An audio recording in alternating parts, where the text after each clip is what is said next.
Hey guys, my name is Ali Al-Karagoli. I am a systems engineer and a postdoctoral fellow at the NASA Jet Propulsion Lab. In this video, I'm going to show you how you can build robust routines in 4 simple steps and not only be able to build the routines, but be able to actually stick to them.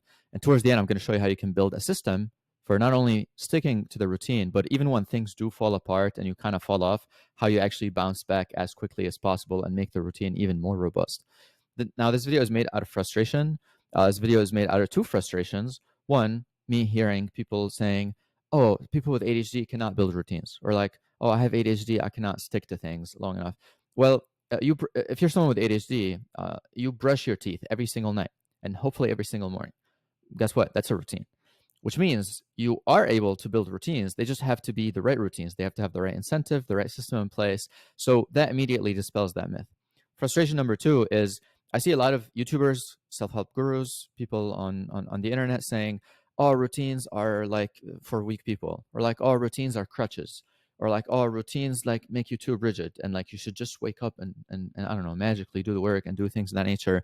And to me, that is like very, very stupid because yes, routines are crutches, but crutches are like a crutch is a piece of structure in which everything like is built on top of. For example, if you have a building, a multiple story building, you could argue that the first floor is a crutch for the second, third, fourth. So like the third, fourth, fifth floors, they should just not rely on the first floor. They should just not exist because the first floor is a crutch.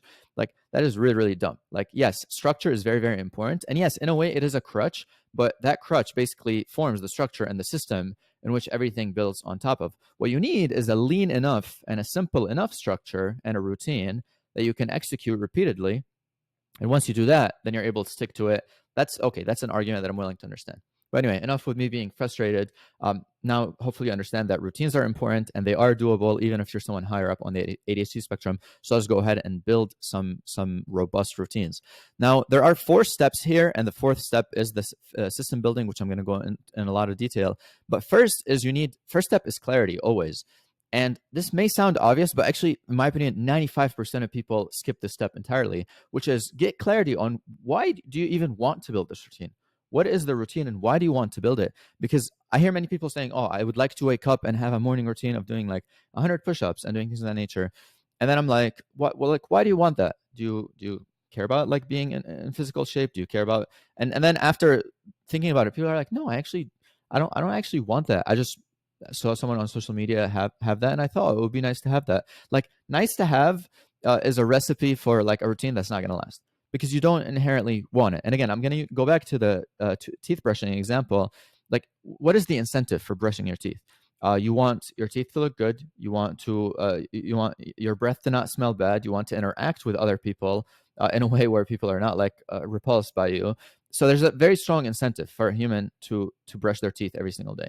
Now, whenever you're trying to set a new routine, just make sure you get crystal clear on what it is you're trying to build and why. Again, sounds obvious, but a lot of people don't do it, so you should do it. Now, the second thing is once you get clear on the routine that you want to establish, you want to set an intention. And I know, again, this sounds very simple, but this is, again, 95% of people skip this, which is like, people are like, oh yeah, I should do this. Or like, yeah, it would be nice to do this. What they don't say is, I am going to do this starting this time, this place.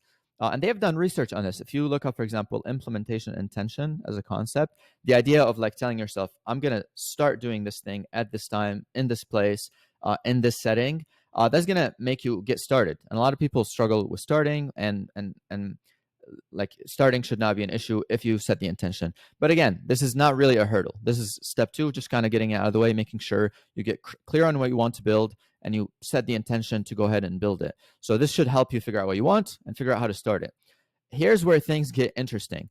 The thing that not 95%, like 99.9% of people miss when it comes to building a robust routine is they skip this step, which is subtraction. And here's what I mean by this. If you're trying to build, let's say, an evening routine where you want to plan your next day or just kind of wind down and clean up your notes and do things of that nature. And I'll give you a personal example, a story I've experienced in that I did this long time ago. My whole life, I was like, man, if I just plan the night before and I wake up and I know what I got to do and whatnot, like, man, that would just be so nice. And for the very longest time, I tried to build a routine, an evening routine of just planning my next day, writing down what I need to do and reviewing it, and just kind of waking up and executing. Sounds very, very simple, but why did it take me so long to figure that out? Because the clarity was there. I knew it was very, very important. I set the intention to do it, but I skipped subtraction step. And what I mean by that is I have this thing, this little device called a cell phone.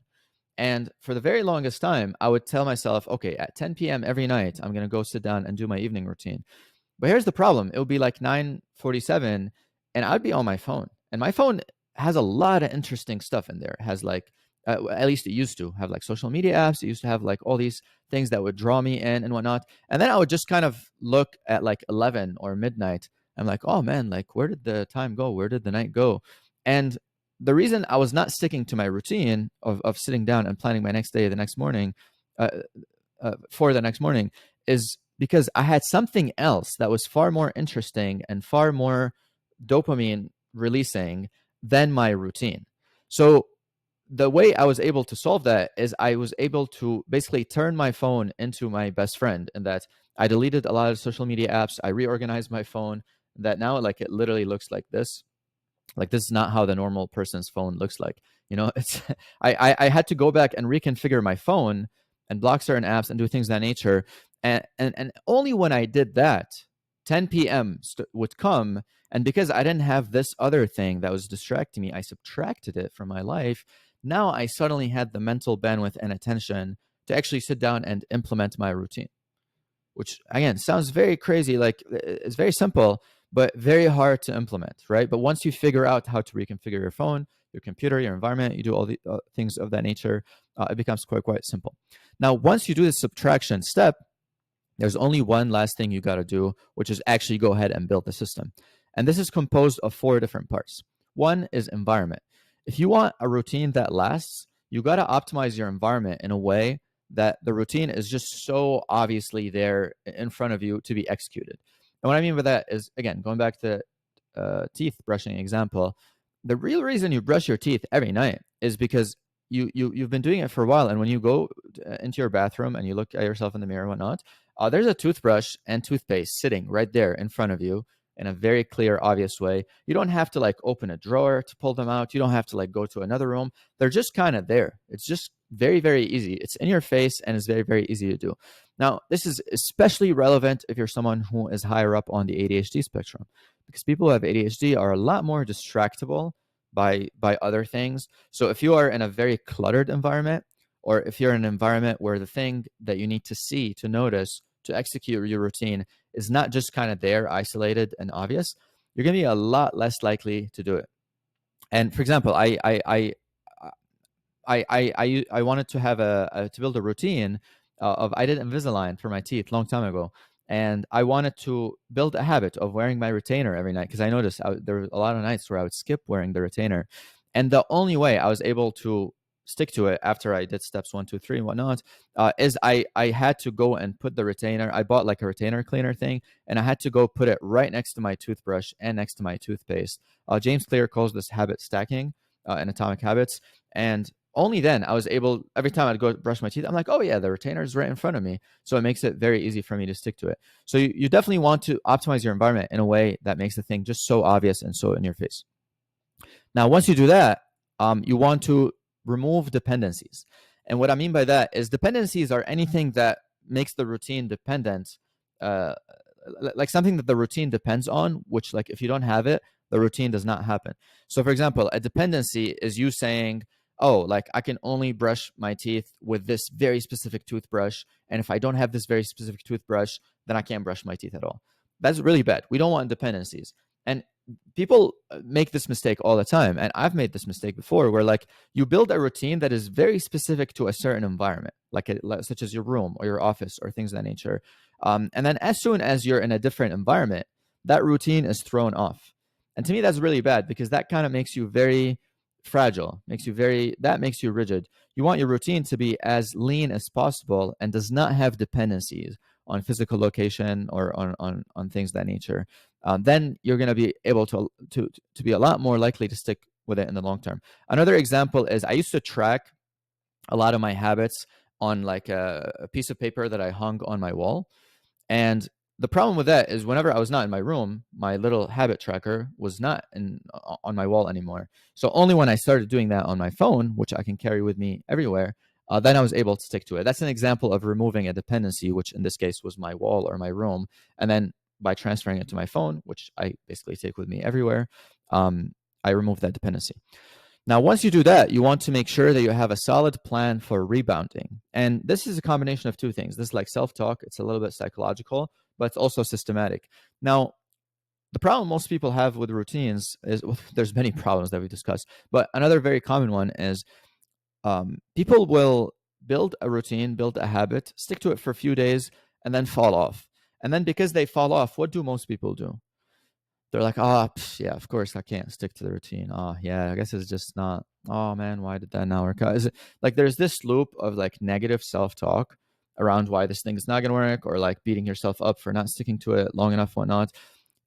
I think a lot healthier and a lot better is to take the position of like the inquirer or the curious person rather than like the critical parent. And what I mean by that is when things don't work out, right now I've developed this habit and this skill so well that if I'm doing something in general, or a routine, and I don't stick to it, I don't go and say, oh man, I'm such a XYZ, like why can't I stick to this, or like, you know what, routines are just not for. I don't jump to any of these conclusions. The first thing I ask myself is, oh cool, why did that not work out? Why did I not stick to it? Was it not obvious enough? Did the environment thing, was that not taken care of? Was there a dependency that was not there? Is there something else distracting me? Is there something I need to distract? Oh wait, why am I even doing this routine? Is this routine important? I basically go through this diagnostic process, and what that does is it shifts my brain from like criticism and self-doubt and self-disbelief to just like, how do I solve this problem? Like I go from like emotions to logic. I go from like oh, why is this not working out, to like, like why is this not working out? And that makes a huge difference, because your routines will always have cracks in them. You're always going to want to build them in a way that is more robust. You're always going to improve them. It's going to be an iterative process, right? Especially if you're someone who has perfectionist tendencies, this could be a huge problem. And then finally, last step you got to do is track. And tracking is very, very important, but that's a topic for another video. So basically, this is a very simple 4-step process in which how you build a routine from scratch. Again, especially if you're someone higher up on the ADHD spectrum. If you'd like to dive a lot deeper in this, I'm going to put a link below to my program, which I cover all these steps in far more depth. And then there's also a community aspect where you can come hang out with me. This is what the program looks like. And then if you would like, you can send me a message there, ask me questions. But other than that, you can just watch the rest of my videos. And there's other videos I have on system building, or on productivity, or on routines in general.